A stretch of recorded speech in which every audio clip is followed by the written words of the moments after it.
E agora, por último, o ministro Jorge Messias, que, embora ainda jovem, é um dos quadros técnicos mais completos, mais bem preparados de minha geração. Eu que tenho o privilégio de privar do convívio e da amizade do ministro Jorge Messias já há mais de uma década, convido agora Sua Excelência para fazer o uso da palavra.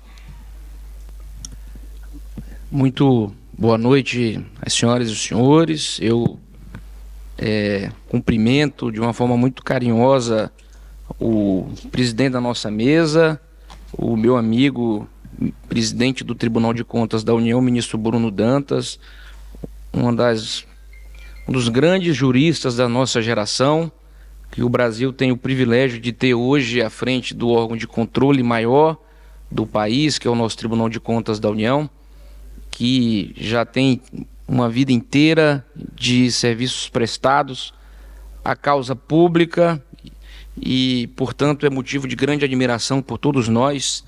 E estar aqui contigo, compartilhando essa mesa, é uma grande alegria e honra para mim.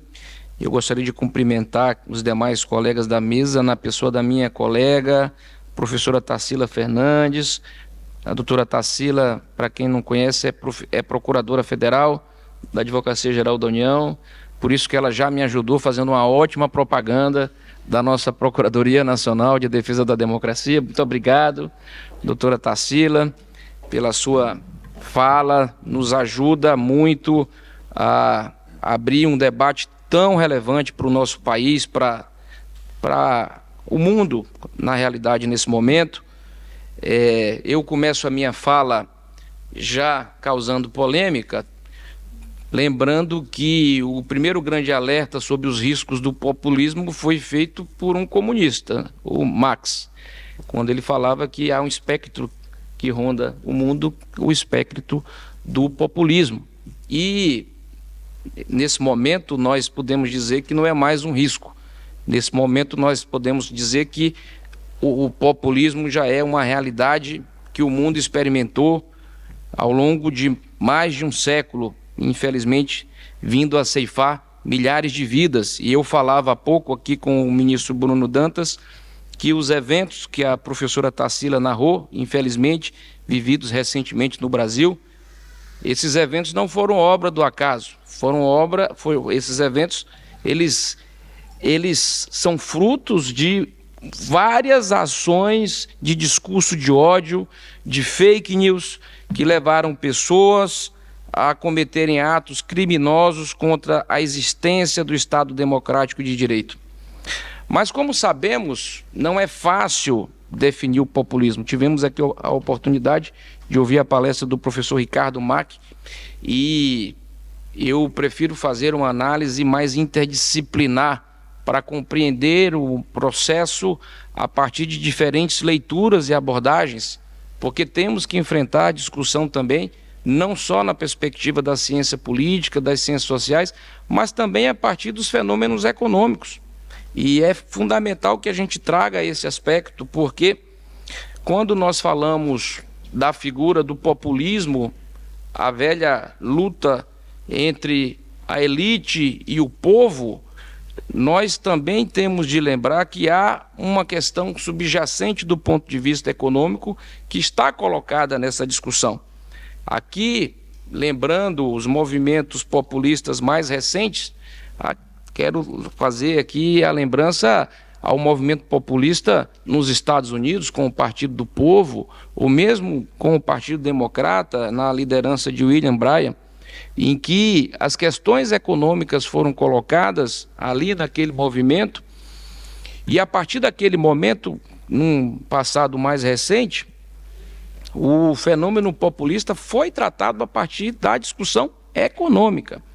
E aqui eu quero lembrar também, nas últimas décadas, a forma como, a forma simplista, muitas vezes, com que a agenda do consenso de Washington tratou a discussão econômica ao taxar medidas sociais, gastos sociais, com tarifas públicas, subsídios, protecionismo e controle de fronteira como um fenômeno populista. Então, nós temos que fazer essa análise e entender a complexidade do processo.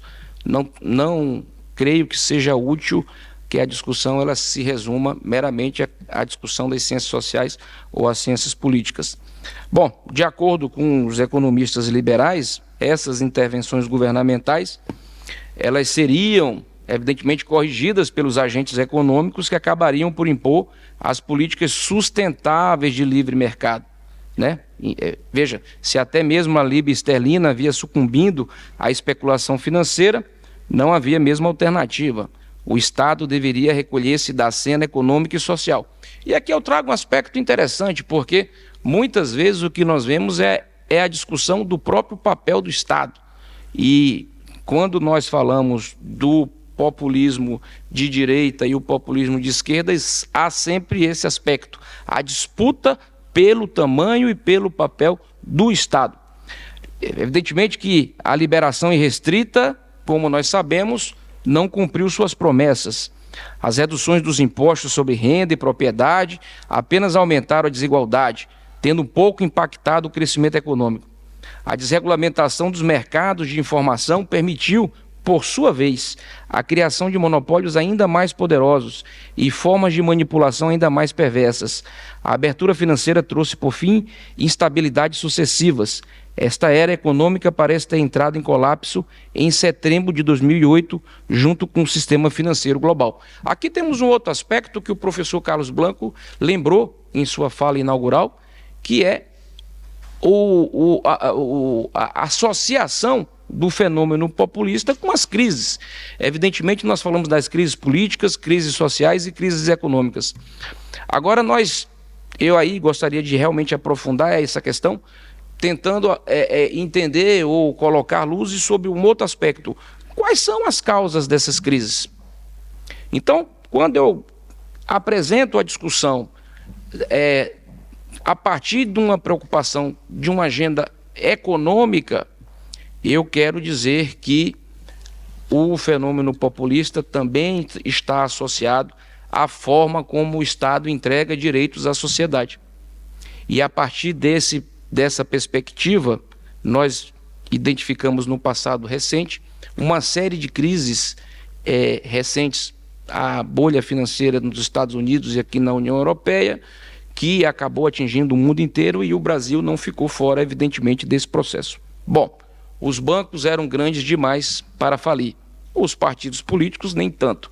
Então, evidentemente que a partir de 2008, os partidos políticos entraram num processo de mutação para que eles pudessem se adaptar a essa nova realidade.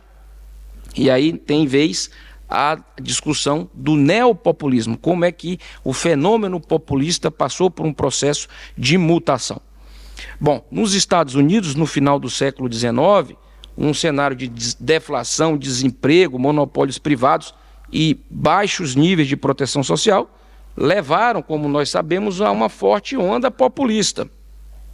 Aquele processo ele conseguiu ser bem administrado tanto por republicanos quanto por democratas, e o fruto dessa discussão, que naquele momento girava muito em torno do padrão ouro, acabou levando a reformas importantes numa agenda progressista, porque é importante que se diga que naquele momento a discussão dos populistas norte-americanos, apesar de ter uma forte agenda progressista, era extremamente conservadora em relação aos direitos civis. Tanto é que houve uma clara omissão desse grupo no que toca à questão racial, da segregação racial norte-americana. Mas os frutos daquele processo foram percebidos num movimento progressista que gerou o New Deal, pós Segunda Guerra Mundial. Agora eu quero dizer, com toda essa minha fala, que é correto dizer, então, que o caminho populista ele torna necessariamente a democracia mais vigorosa? A minha resposta ela é negativa. Eu tenho dito que as experiências recentes do fenômeno populista confirmam que o maior alvo do populismo é a democracia, como bem lembrou a professora Tarsila, e o fenômeno populista ele tem como alvo principal a criação de constrangimentos à democracia e aqui, para deixar as coisas mais claras, evidentemente, às instituições democráticas. Bom, em primeiro lugar, a estruturação do conflito político por meio de uma clivagem simplista que se faz muitas vezes entre elite egoísta e a população, o povo, né, com interesses absurdamente, integralmente convergentes, ele reduz demais o espaço para o pluralismo e o pensamento racional. Enquanto os velhos populistas atuaram no século XX para evitar que a teoria da evolução de Darwin fosse ensinada nas escolas, os neopopulistas alinharam-se recentemente para contestar as vacinas, para contestar as mudanças climáticas. Os líderes populistas, ademais, costumam ter pouco apreço ao papel das oposições. E aí eu coloco, as minorias são os primeiros a sofrerem nesse momento de escalada populista. Minorias e setores com capacidade de organização própria são, por vezes, tratados pela propaganda populista como verdadeiros inimigos a serem eliminados. E aqui tem um aspecto que faz parte da cartilha populista, aqui também trazido pelo professor Carlos Blanco e pelo professor Mark. O estabelecimento de um alvo, o estabelecimento de um inimigo comum é sempre presente na cartilha populista. No Brasil, no passado recente, vivenciamos isso em que o Poder Judiciário foi elencado, foi tratado como um grande inimigo. Não é sem razão que nas imagens lamentáveis que nós testemunhamos no dia 8 de janeiro, nós identificamos que o maior alvo da agressão foi contra o Poder Judiciário. O discurso antissistema desses movimentos abre espaço para a proliferação de uma série de versões heterodoxas dos fatos. Aqui um outro elemento. Há um tratamento sempre muito sofisticado de apresentação de versões heterodoxas dos fatos. E aí, num momento em que o atual fórum presente, o corrente fórum discute governança digital, não podemos esquecer do fenômeno das fake news, que tem sido muito utilizado pela extrema-direita, em particular, para a produção de versões heterodoxas. O processo da vacinação no Brasil e no mundo ganhou contornos dramáticos com a utilização das fake news. Autoritarismo e fake news misturam-se com a propensão para gerar crises. O constante enfrentamento com o Congresso, a mídia e o Judiciário fazem parte desse arsenal clássico. As crises eclodem às vezes em decorrência de agendas transformadoras e da falta de apoio institucional, mais frequentemente também por razões artificiais. Aqui também há um outro elemento. O fenômeno populista, ele estabelece a tensão permanente, o desassossego como uma estratégia, como uma ferramenta. Então, é importante que nesse processo de estabelecimento de alvos, de inimigos, e aqui nós elencamos a mídia, o Judiciário, o Congresso, muitas vezes, nós também temos como presente o nível de tensionamento permanente. Não há um dia de sossego. Vivenciamos isso num passado recente. Bom, esse processo leva a um grau elevadíssimo de deteriorização institucional. Há uma perda da confiança da sociedade nas instituições democráticas. Bom, num ambiente de debate público polarizado, fake news e pouco apreço a partidos, a democracia, portanto, se fragiliza, né? Não é diferente na Europa, nos Estados Unidos, no Brasil. Há um fio condutor aí nesse processo que nós podemos identificar com muita clareza. O professor Carlos Blanco recentemente deu uma entrevista ao jornal o Globo, em que ele apresenta, na sua visão, as situações de crise política, econômica e social como alavancas do fenômeno populista. E como eu falei, nós precisamos entender um pouco mais a fundo o processo e identificar exatamente quais são as causas que levam a essas crises políticas, a essas crises sociais e a essas crises econômicas. E aqui nós não podemos deixar de falar do modelo que se estabeleceu pós-consenso de Washington, e em particular que gerou a crise de 2008. Bom, é evidente que tudo isso, e aqui lembro, como nos alertava Beck, em um processo de risco sistêmico. Nós vivemos hoje numa sociedade de riscos. E como é que a sociedade lê esse conjunto de riscos que são colocados o tempo inteiro para a compreensão comum? São as mudanças climáticas, aqui na Europa e nos Estados Unidos tem um fenômeno migratório, enfim, a questão sanitária, que nós vivenciamos recentemente com a pandemia. A verdade é que o grande amortecedor e o grande órgão amortecedor de todo esse processo acaba sendo o Estado. E muitas vezes o Estado ele passa a ser o alvo preferencial dos populistas, porque ele acaba amortecendo todo o sistema de risco construído na contemporaneidade. Então, nós temos esse fenômeno que nós conseguimos identificar com algum grau de convergência, e temos uma complexidade adicional que muitos aqui que me antecederam já falaram, mas eu gostaria de ressaltar. Os líderes populistas encontraram na internet um terreno fértil para a propagação de suas ideias. E aqui temos que colocar o dedo na ferida. A utopia libertária californiana mostrou-se enganosa, porque a promessa de livre mercado, do livre discurso, ficou, na verdade, fracassada. Por quê? Porque o que nós temos é hoje o monopólio dos grandes grupos de comunicação de plataformas de rede que controlam o fluxo de informações. Nós sabemos que informação é poder, a desinformação é muito mais poder, mas quem tem realmente poder é quem controla o grande fluxo de informação. E eu falo especificamente de um processo que o mundo tem passado, que é a discussão hoje das big techs, das grandes plataformas. Estamos hoje aqui, mais cedo nos lembrava o presidente da Câmara, discutindo no Brasil a regulamentação das big techs com o projeto de lei das fake news. Enfim, eu gostaria de trazer esses elementos aqui, lembrando que esses atores, eles trabalham num processo de manipulação sofisticado, mas que tem um grande efeito no trabalho dos chamados afetos políticos da sociedade.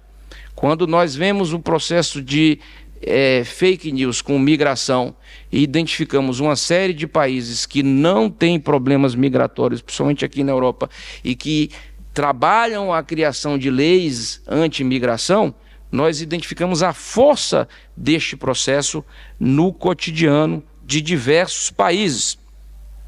Bom, qual é a minha questão? Na minha perspectiva, defendo que o Estado ele deve retomar o seu papel central na vida econômica das sociedades contemporâneas. Deve fazê-lo, no entanto, a partir do resgate e atualização do pluralismo, do trabalhismo e da democracia. Sem perder de vista os imperativos de uma economia competitiva, que é sempre o nosso norte, é preciso também revigorar o estado do bem-estar social. Aqui nós não podemos falar só de defesa do Estado democrático de direito, mas a defesa de um Estado democrático e social de direito. É preciso também encarar de frente os grandes problemas da nossa era, como a emergência climática. É preciso, por fim, assumir a defesa ativa da democracia, e para isso temos de enfrentar questões emergentes, como eu disse há pouco, a regulamentação das plataformas digitais. Bom, nesse contexto, será necessário reconstruir antigas capacidades estatais e criar novas instituições para permitir que o Estado possa prover serviços públicos efetivos à população. Se os neoliberais visam limitar a ação do Estado, visto como ineficiente ao mínimo necessário, os neopopulistas buscam permanentemente a submissão completa das instituições, à vontade supostamente soberana do líder. Senhoras e senhores, imagino que estejam se perguntando, e o Brasil, em todo esse processo? Como conter o nosso populismo, que nos últimos 4 anos tão mal fez a nossa economia, as nossas instituições e até mesmo, como eu disse há pouco, a nossa saúde? Bom, a resposta não difere muito dos elementos gerais aqui traçados. O núcleo, aliás, da estratégia do nosso governo, do presidente Lula. Estamos comprometidos com a retomada do crescimento econômico, com justiça social, preservação ambiental e fortalecimento da democracia. E já temos resultados a mostrar nesse sentido. A despeito de projeções alarmistas, a inflação tem se reduzido consistentemente. O crescimento econômico também tem surpreendido aqueles que apostavam no caos para fazer versões antipopulares da realidade. Estamos em vias de aprovar um novo arcabouço fiscal que concilia a responsabilidade fiscal com responsabilidade social. A governança ambiental, como sabemos, foi severamente desestruturada ao longo dos últimos anos. Com encorajamento oficial, grupos de criminosos ameaçaram nossos biomas e nossos povos originários.